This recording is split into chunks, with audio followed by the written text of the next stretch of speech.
If you would call all those leaders, our MPs, for the 4 constituencies, they cannot sit the way we are sitting. And you people, you are sure of that. They never unite. They don't talk to one another. When one says this, the other one says this. For this road to be built, we have to unite. And I am assuring the people of Kirinyaga, look for a governor who will not just be a politician, who will be a leader. A woman leader who will lead the women, the youth, and the men. And our MPs, we shall unite together and see that our county will always be the best in the country. Okay. Winnie, we talked about agriculture in that story earlier on. Yes. The white gold of this whole region, that rice. What went wrong? Yes, Jeff, there is a lot which has gone wrong about Mwea, because like the person who was talking, he said they have problem with water. We don't have enough water to irrigate the whole land. So we need to improve on of various dams so that we can have enough water to irrigate all the areas. The other thing is the cost of production. The cost of production is very high. And that's why you find farmers prefer renting their chambers so that they can get that 5,000, which is very little compared with what they can get from 1 acre piece of land. Because 1 acre, you can get a clean 30 bags and more. A bag is 8,000. So you can imagine an acre, you can get about 240,000. So here what we're saying is that especially the cost of inputs, cost of fertilizers, cost of pesticides, these ones need to be really looked at, and especially to remove all the middlemen who import fertilizer, and then they take a lot of profit from fertilizer. So we need the government to make sure that the fertilizer given to the farmers is affordable, so that we can have the youth work on the pieces of land they are not going to rent. And this is what I'm saying.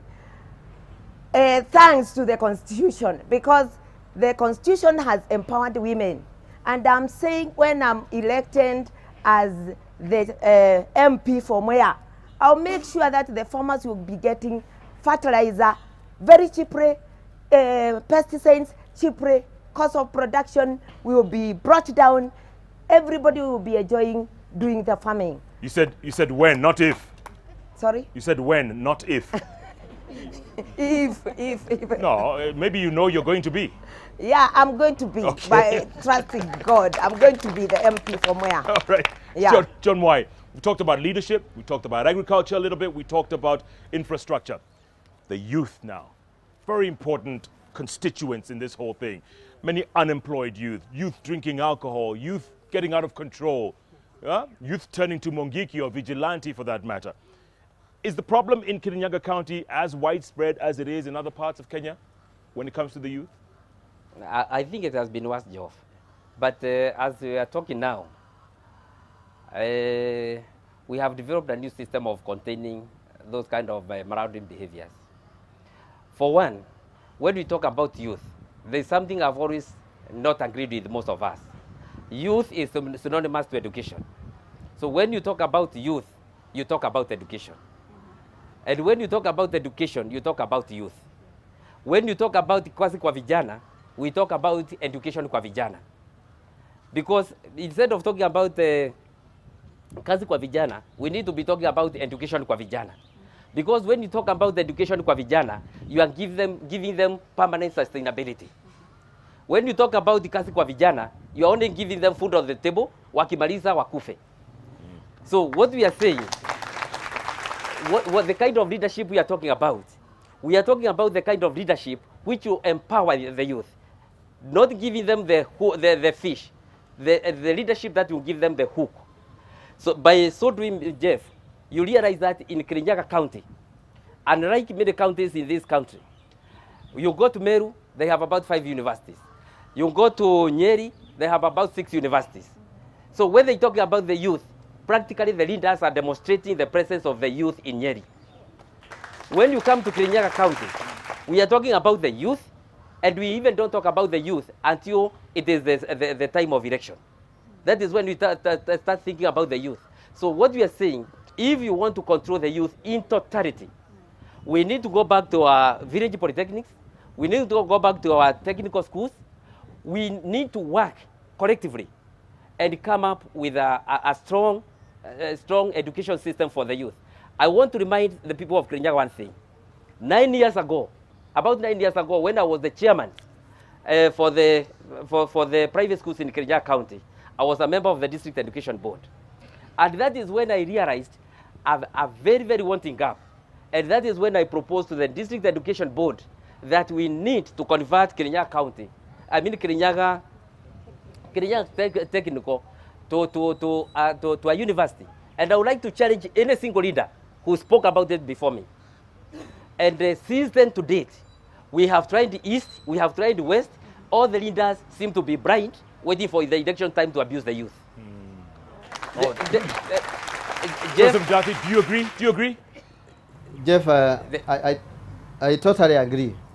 And one of the things that we must appreciate is that within Kirinyaga County, the age group between 15 and 35 years constitute 40% of the population of Kirinyaga County. It's even worse if you go up a bit to 45 years. That very hard-working component of the population rises to 60% of the population of Kirinyaga County.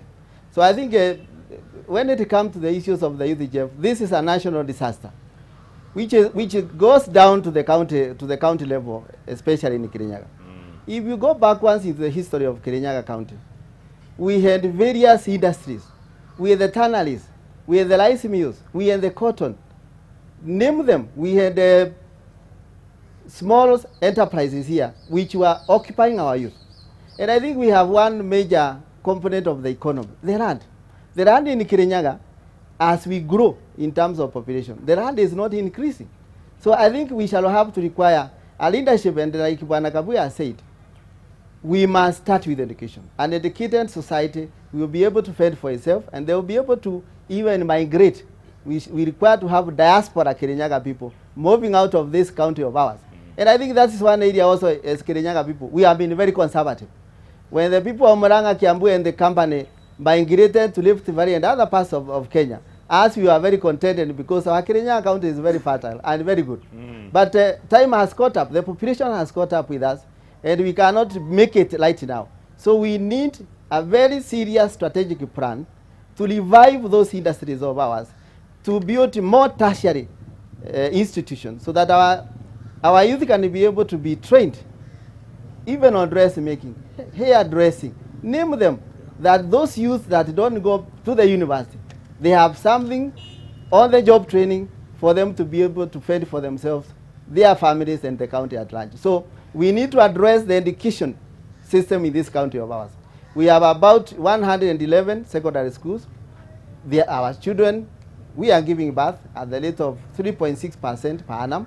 So the population, the students' population is growing gradually, and our students cannot fit even within the formal education schools in this particular county. So we shall require a very strategic plan to build and also improve the current education institutions and also the tertiary institutions. It all boils down to leadership, and I'm sure you all agree, and I'm sure the audience also agrees. Nikweli, is here.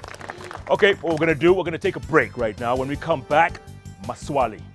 Mulizeni maswali. Sawa? Yes? Let's do that. Face the Nation from Amani Gardens in Kirogoya Town, Kirinyaga County returns in a moment.